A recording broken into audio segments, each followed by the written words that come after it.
Hello everyone and welcome to Insider Financial Talk Stocks. My name is Alex Carlson. I will be your host today, the editor-in-chief of InsiderFinancial.com, and in this video we will recap today's market action and discuss our game plan for tomorrow. But first up, we profiled one of today's top runners for our subscribers last week. That stock was INM and it closed up 38% today. Some subscribers got last week's dip at $1 and are up even more. Congrats to all who are banking. Leave a comment below if you caught this move.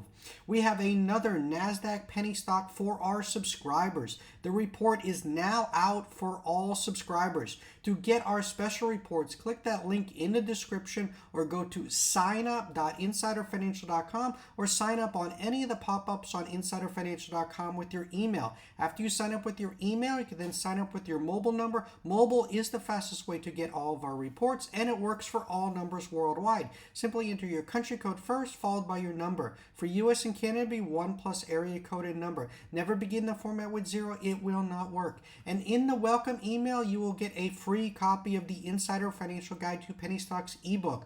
Our ebook, our email service, and our text messaging services are all free services from InsiderFinancial.com. We do not run any paid subscription service whatsoever. With that out of the way, let's dive in here. First up, as I said in my weekend video, this is a very difficult market to trade. You have to take your wins when you can, like today in INM. If you see anyone talking about 100% gains, 5x or 10x BS, run away. That's just not happening in this market environment. You can point and say, yeah, what about LYLT today, up 153%? Look, that's just a dead cat bounce. Go tell all the bag holders that are in around $2 about the big move today. Again, it's just not happening in this market. When we're talking about big moves, we're talking about trades or stocks that have a great story, have catalysts, and have conviction right now. And those are few and far between. Today, the SPY and the NASDAQ squeaked out some minor gains. Stocks were bolstered by the easing fears for the banking sector. We had a number of banking stocks popping, while you had a number like First Republic FRC just absolutely tanking. Investors are now focused on Fed Day. Wednesday at 2 p.m. Eastern, we get the Fed announcement, and then at 2:30 p.m. we get Jay Powell's press conference.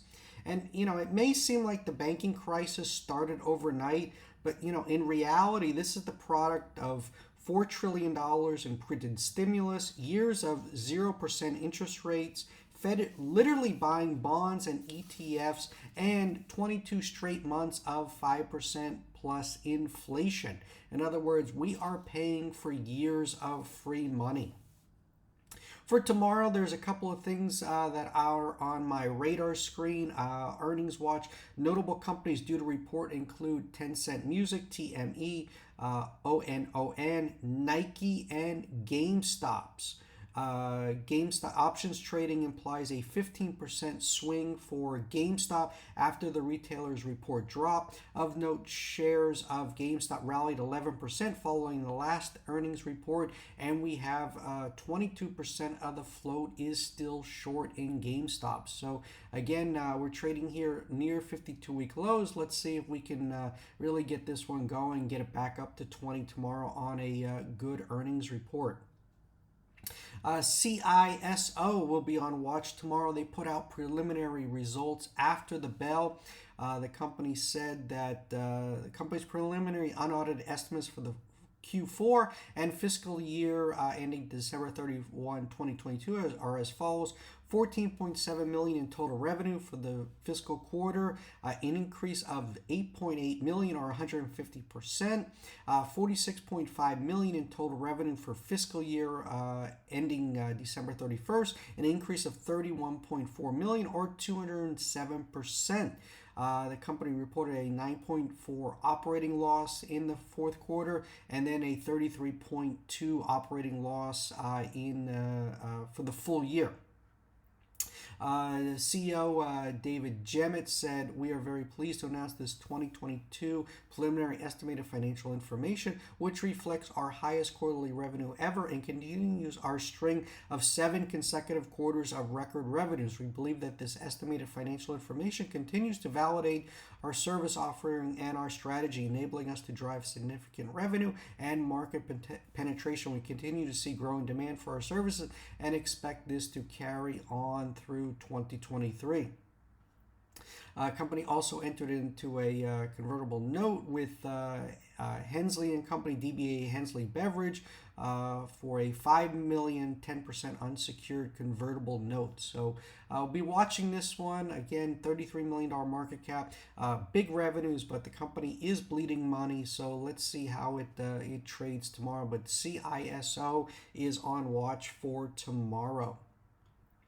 GTII also out with dividend news. The company has issued a 1-for-10 dividend with record date of April 16th on the heels of the expected 1-800 acquisition and the SEC FINRA's Alpine Securities determination. So again, there is a lawsuit against Alpine filed by GTII. This is a fan of the Naked Short War Army, so we'll certainly be watching GTII for further upside. Moving on, CEI. Out with news this morning. The company said that they resolved legacy accounting issues and reduced their Series C preferred shares by 94%.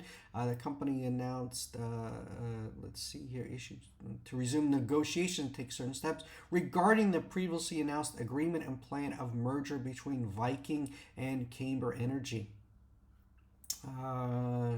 Certain terms will need to be modified by the parties in order for the parties to proceed with the merger. The stock has been creeping up. Certainly looks like it could make a further move to the upside. So we'll be watching CEI for tomorrow as well. Next up is IBIO. This one has been creeping up on absolutely no news. When a stock is doing that, that certainly catches my attention. 23% of the float is short, has just a $30 million market cap.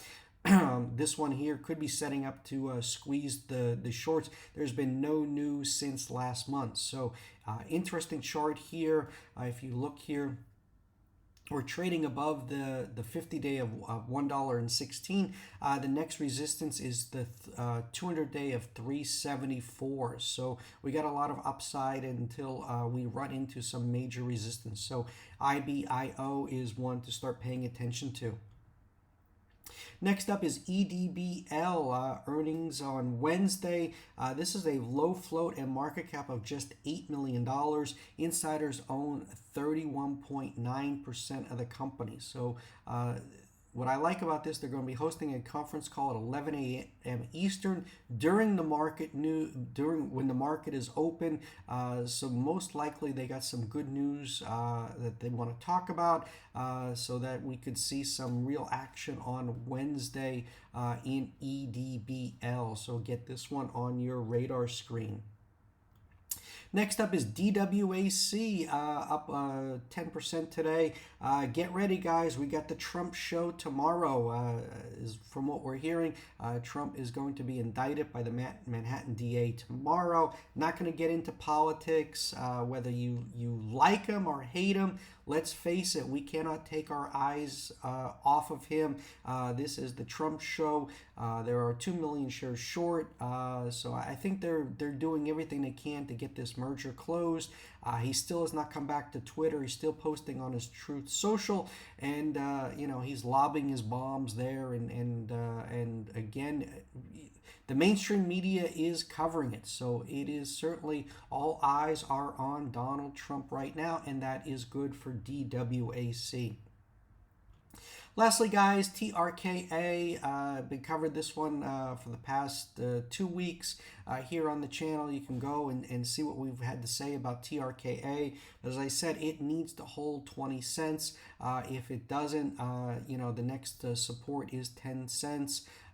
Certainly, let's see how it plays out. I know there's TRKA Army, they're all over this one, trying to get this one going again. So we'll certainly be watching this one. But again, major support is at 20 cents. Needs to hold for this one to make a move. And again, guys, if the 20 cents holds, remember, what can't go lower must go higher. So keep your eye on that for going forward this week. And lastly, guys, don't forget we have a special report out now for subscribers on a NASDAQ penny stock trading just above $1. If you want our reports, the only way to get our report is to sign up. Click that link in the description or go to signup.insiderfinancial.com or sign up on any of the pop-ups on insiderfinancial.com. You can even sign up and unsubscribe just to see the level of research that we do here at insiderfinancial.com. Subscribers that know what we're talking about, like I said, INM, they're not complaining today. Finally, guys, Insider Financial and myself are not investment advisors. This video does not provide investment advice. Always do your own research, make your own investment decisions, or consult with your nearest financial advisor. This video is not a solicitation or recommendation to buy, sell, or hold securities. This video is our opinions meant for informational and educational purposes only and does not provide investment advice, and past performance is not indicative of future performance. Thanks for watching. Also, smash that like button and hit the notification bell to be notified when a new video is uploaded. Good luck, guys. Bye-bye.